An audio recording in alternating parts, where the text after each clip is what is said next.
uzi ko buriya abana bamwe b'abakobwa batonya b'abanyeshuri iyo bageze mu gihe cy'imihango bafata ibintu by'ibitambaro babonye akaba ari byo bakoresha nka padi kubera yuko badafite ubushobozi bwo kugura padi.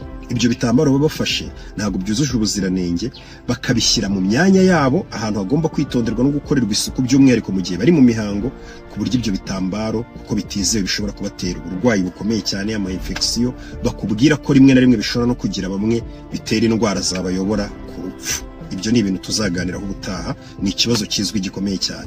Nyuma yo kubona rero ko hari abana benshi badafite ubushobozi bwo kugura padi buri kwezi, bagasiba ishuri iminsi 50 mu mwaka kubera ko iyo minsi bari mu mihango, twahisemo gufata icyemezo cyo kugurira abana b'abanyeshuri 5,000 tubagurire padi za Cosmo padi. Abo bana b'abakobwa no kuvuga ngo tuzabagurira padi, na agapaki kaba karimo padi 5 ukoresha himwe yakuzura ukayibika mu gashashi kaba karimo, ukayicyura ukayimesa ukabukoresha n'izindi, ku buryo izo padi umwana zikoresha mu gihe kirenga umwaka. Witanze 5,000 byawe waba utabaye ubuzima bw'umwana w'umukobwa kumara umwaka adasibye ishuri, umwaka urenga akiri gukoresha za padi wamuguriye 5,000 bimwe musindira. Nimba ushobora kugurira abana benshi wagurira babiri, bwo ni 10,000, wagurira abana barenze 3 bitewe n'amikoro yawe. Uburyo bwo kuguriramo abana padi buraho hasi, mureke dufatanye tutuma nta mwana w'umukobwa uzongera gupfa gusiba ishuri ngo nuko yabuze amafaranga yo kugura padi. Tubagurira Cosmo padi kuko ari umwana ashobora gukoresha igihe kinini kandi ihendutse kandi ikaba yujuje ubuziranenge. Kugira umunsi rero izo padi iyo zamaze kuboneka turazifata tukazishyira abana bazikeneye kurusha abandi. Mwarabibonye ko tujya dufata umwanya izo padi mwitanze tukazishyikiriza abo zikwiye kugeraho kandi ku gihe, kandi bigakorwa neza cyane.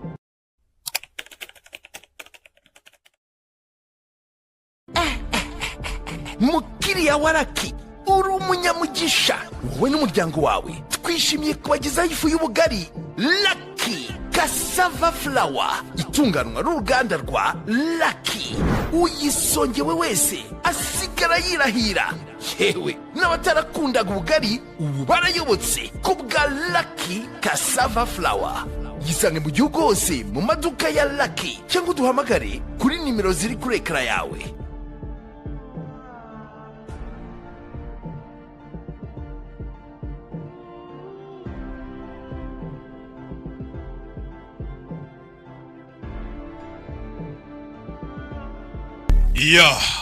Nakubwiye ngo nta gutinda ari ku Agasobanuye films.com. Filime tuzimena ku bwinshi buri munsi. Bimeze bite? Bakise gute? Iyi ni episode ya 2. The Polygamist. Polygamist ubundi ni wa mugabo usanga afite abagore benshi kandi bose bemewe bitwa abagore. Barakwereka muri company hari umugore wahinjiye gutyo ugenda gutyo, bamwita nde? Matipa. Iryo zina nturikibagirwe. Hari umugore winjiye muri company bita ngo ni Matipa. Uramubona ariko n'uburyo agenda. Dore gisaza my love rikira hariko. Bimeze bite? Bengabanga uthi Jonas ubezobe nganye panel. Narinzi ko Jonas ari buze kuba ari kuri panel. Umva, Jonas ni CEO, ntagatanga ama interview. Nashaka umwemeza. Ngazela umsebenzi wa. Ndagira ngo abantu bamenye ko ndi hano kubera ko operations manager also happy. Shoboye akaza atari kubera ko neretana nawe. Umsebenzi ngizothola. Kandi ukabuvukana na boss ngiri hano. Umusenzo wako. Umva akazura kabona nabikugiriye muvuye muri interview akazura kabona ngaho mabisi. Uretse ariko wakunda umugore cyangwa se umukobwa aza gusaba akazi ariko muri company afitemo umukire w'umusaza baryamana. Nibyo bibaye kuri uyu mukobwa yatangiye akazi ariko aryamana n'umusaza ukoramo hano, ndetse uwo musaza akabavukana na nyiri na boss wa hano. Bite? Yaje kureba secretary hano. Ngizele ukuthi numvishe ngukunda chocolate mocha favorite. So I a favor. Haragafavira nkeneye. Bengisacela bandla ungidedele ukuthi wanyemerera no madosi nkayashira boss mukuru nyiri uruganda. Personally. Kayamwihera atari wo yamuhaye. I want to be disturbed. Boss nagashaka umuntu muvangira. I just really want to introduce. Ndashaka kwipresenta boss, hari abakobwa baza mu bigo bazi icyo bashaka. I need this promotion. Umva nyene boss kazama promotion yakanzamura mu kazi. To stick together. Nyene rero guhura na boss kandi nk'abakobwa tugomba gufashanya. You want to know what my main job? Uzi impamvu Gomora's PA. Kuba ndi secretary wa Gomora akazi k'ingenzi banshinze. It's to stop women no kugira ngo from disturbing. Ntumira abagore nkamwe n'abakobwa mushaka kugusha boss. Sigayo madosiye ndayamuguhera. Ntagaruye huyamushyira. hari abakobwa bashaka kwibonekeza imbere y'ababosi. Uyu mukobwa yabonye akazi aryamanye n'umuvandimwe cyangwa se na mukuru wa bosi wa hano, none arashaka no kwigerera kuri bosi nyirizina. Hari abakobwa bazi ko ikimero cyabo aricyo kizabageza kurerega, kandi ibyo bakabikoresha. Dore ukuntu atunganya agatuza. Mwiriwe Mr. Gomora, nari mbazaniye amadosiye yanjye. Yita yinjira muri ofisi, bosi nta nakari bamuhaye. Abakobwa barabamenye bakire ko mukunda ikimero. Usobala ukuthi umusha wona Ushobora kuba uri mushya muri kampani obokagezwa emlando lethu sa kuko ushobora kuba utarumvisha amakuru yuko ari igihe hari ababosi babaho barijyana. Banyita amatipa nkusi, badusubije inyuma batwereka iby'uyu mugabo ni kera atarapfa. Umukobwa asuhuza bosi atangira kumukorakora. Turashize. Hari abakobwa bazi ikibagenza, kandi bano nibo bahindukira bakavuga ngo uriya mukire yamaye akazi ngakajya ncuka kansambanya. Umva, nje ntago ntewe ubwoba no kubuvuze ngo uraryana. Biragaragara ko nta bwoba ufite. Reka ngende ndeke kukwangiriza igihe. Uragenda utese kandi wamfashe ikiganza utari kukirekura muko. Oh, okay. Egoko. Urebe. Fata amadosiye yitesha hasi. Uyarekanya gutorere. Arabanza mwereka ikibuno, bamenye ko ababosi mukunda ibibuno. Arakimwereka ikibuno kagifite. Aba nibo bahindukira nyuma bagatangira kuvuga ngo uriya mukire ngasambanya abakozi be ngarabashuka. Abakozi hari igihe usanga aribo baza kuri bosi bamukora nk'ibi. Uriya abagabo baragowe nta ngingo bagira barengera. Rebe abashyitsi bacu mu kanya barabatangiye kuza. Rebe badusubije inyuma gato. Arebye ahura na wa mugore, umukobwa ukora muri kampani w'ikimero. Mukirara arangana, kumbe na mukuru baramutereta. Uyu ni mukuru wa boss. Felicitation boss. Umukobwa yaje aciye muri mukuru wa boss, none arashaka na boss. Wiburitse ari kuyinkorokora. Hari abakire bakurenze batabibona. Muri uyu mukobwa ushobora kumukoraho muri kumwe, ariko yabonye hari abakire bakurenze yirinda ko wamukoraho. Gusubije inyuma. Gwe ka champagne nta kibazo. Hey, girlfriend wawe ushobora kumukoraho muri kumwe, ariko yagera ahantu ingagari turi wamukora ukajya ubona uri kumujena. Kubera iki? Harashaka ko ingagari tubona ko ari singo. Tukaba twareba ibyo ari byo. isifuba ngawe. Urakoze mayirava. Kumbe icyo gihe umugore we nibwo yari yamubyariye. Hano badusubije inyuma mbere yuko no mugore sasa. Uno mugore we Joyce aza gutwika inzu. Wibuke episode ya mbere twayirangije. Umugore aje gutwika inzu umugabo wari kuryamanamo nihabara.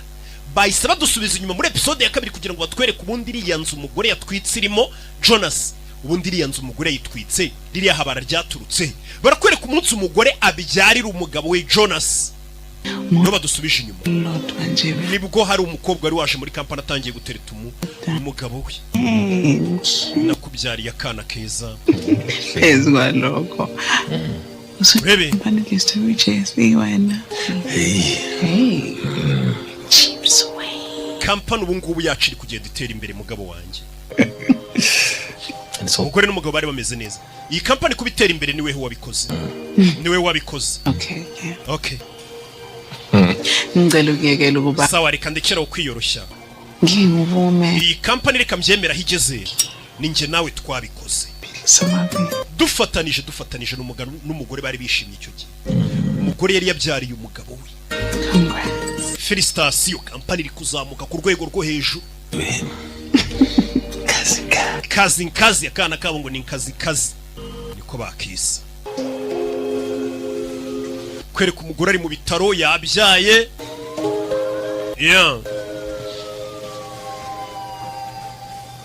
Umugabo ntiyigeze amuvaho, yamugumye iruhande. Mr. Gomora yatangiye kwibuka ubwo yavaga ku kazi.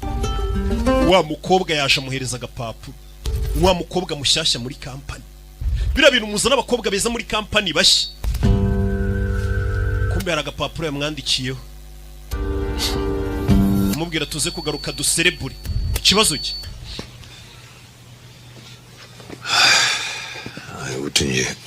Umugabo umugore ari mu bitaro ribwa kibyara. Nyine urumva madamu. Navuye mu birori by'abashoramari n'abafatanyabikorwa kare bitaranatangira. Sinigeze mbona amahirwe yo kuba nahura n'abandi bafitemo imigabane kugira ngo tuganire. Subira mu kirori, subira mu kazi. Angikushiyeni umntwana. That's all right. ntago nahita ngenda uyu mwana ameze neza nkazi I'm right. meze neza subira mu birori sawa umugabo kumbe yandikiwe nihabara ngo uzi kugaruka vuba twisereburire All right. Bye. yeah Bye. yeah umugabo agaruka mu kazi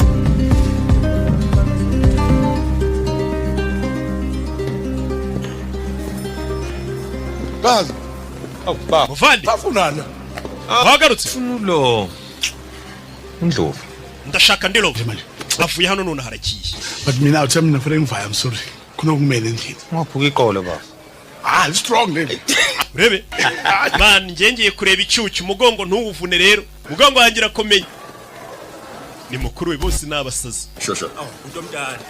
rongera bagapapuro wa mukobwa mushya mu kazi yamwandikiye umugabo asize umugore wo kwa muganga byaye ureba abagabo Sandra. aje kureba umukobwa ukora mu kazi areba sekreteri we Numeze. muko twavugana sekreteri yarumiwe Okay. uyu mukobwa mushya boss asigaye abwira ngo babonane baganire gace gake boss kandi avuga rimwe Amerikani itabo mukire abakobwa bazi kureba bahita babibona ikijya mbere uko boss yakwira akazi ku mukozi wumva dore umukobwa ukunicara muri office ya boss dore umukobwa ukunicara muri office ya boss debere aba nibo bagenda avuga ngo uriya mukire arancukaga ngo kubera ari boss wanjye akamfatirana tukaryamana biriya bintu muzajya mubyumva ujye mugenda gake nuko umugabo nyine nta kintu na kimwe ubu yavuga Mahumdema.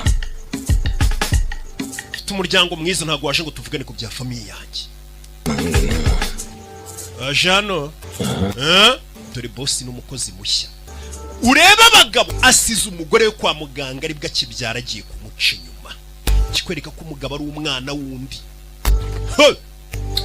ko nawe rega baba bamugushije umva nsigaye nteretana na mukuru wawe wumve ari kuza agakarangira akanyobwa boss yarageze akamubwira ngo nteretana na mukuru wawe umva Mama. uvuze ngo iki Ntengjola. nakubwiye ngo ndi guteretana na mukuru wawe muri iyi minsi rero ndeka turuvuga ngo bamureke mukuru wanjye genda umutera indobo mutandukane uranyumva arakijyaho mukuru wanjye ndagushaka none se mukuru wawe nimwanga nzahita mba uwawe umukobwa nanjye ubu nicyo ndi gushaka kuba uwanjye turashize iki kigabo nta mikino kigira mukuru wanjye arakijyaho genda umwange ugira uwanjye we ngabamwe se Jonas we ni umukire muri ofisi ye ubundi reka nkubwire mwa bagabo mwe hari abantu baba bafite amahirwe ya mbere yo kuba baryamana n'umugore wawe wabyemera utabyemera abo bantu nguza kwisonga buriya ngaba ari boss w'umugore wawe cyangwa w'umusheri wawe abafite amahirwe menshi kakanya kariko kose sheri wawe yamwemerera hagashya haza umuntu ukugenera sheke ya buri kwezi ikemura ibibazo byo mu rugo ubwo se we yakugirana ikibazo ariko mwagiye mumenya no gushima Your office. Doesn't be one. Abantu base bwakeye umukobwa bo mu office umva abandi bantu bakora imyaka myinshi batarazamurwa ngo bahabwe office none weho mu mezi 5 yisobwa office buriya nanone biriya bintu ujye bitekerezaho umugore wawe cyasheri wawe ageze mu kazi hari abakamazemo imyaka batajya bazamurwa ariko we buri munsi buri nyuma y'amezi make baramuzamura ibyo bintu ujye byitondera cyangwa amamisiyo menshi atangiye kujya yajyaho ngo yajyanye na boss ku mamisiyo ngo ni umwana mwiza ariko ye awungabe busegeni. Ngibhizi ke. duserebura umva ndahuze Lale. sheri ufite ikihe kibazo umva Ngiyabonga ndagushimira ukuthi ube hari nesibindi umusanzu washyizemo kugira ngo mbone uno mwanya nzamurwe mu gihe gito manje. warakoze Umuntu sesikhundleni ariko uyu mwanya ngezeho mfite ofisi sikumqondo omuhle. guteretana n'umuntu dukorana ntabwo bigishoboka Sides. ikindi Dile we. wibuke ko ufite n'umugore regurubatse van ugende Dile. wibuke ko ufite umugore bita esi mufitanye n'abana ubundi ni gutya bigenda umukobwa araza akagukoresha uri umugabo wubatse ukamufasha kuzamuka akagera ku rwego yifuza abasha guhura n'abandi bagabo bakurenza ubushobozi n'amikoro ubundi yahagera akahita kwibutsa ko uri umugabo wubatse ababwira ati mwa bagabo mwubatse mwagiye mutureka mukajya mu miryango yanyu ibyo uvuga ni ukuri cyamugejeho shaka ibyo bavuga ngo uryamana na boss muri umuna wanje nibyo biraseka Uzongiphelela amatipa. ntabwo nsubiza amatipa Nguma nawe. nsubiza nsubiza Don't embarrass yourself. wikwisebya ari kurubatse kwa kanya na rumuna arinjira niwe boss yinjira na champagne yaraje ngo baserebure muri office nshya yahaye umukobwa umukira kuzamura muri office akago office nshya akaza mukanayiserebura ati sheri urakora cyane niyo mpamvu nakuzamuye mu myanya reka twongere tunakora utundi tuntu gake yarabibonye ntawe uburana n'umukire nta nubwo yasarana muri umunenga mubwira ati sheri wanjye ya Mr. Gomora Joyce General Dealer Closing Shop. Umva Joyce funze shop yanjye ndagushaka mu rugo nona umugore ategereje umugabo ubanguke na ngo yakayoga ndagutegereje mugabo wa iri joro ndashaka ko hashya umugore ari koherereza message umugabo ye ngo haze gushya Jonas yaramwandikiye ati nshobora kuza gutinda ntuntegereze wiryamire kumva umugabo ari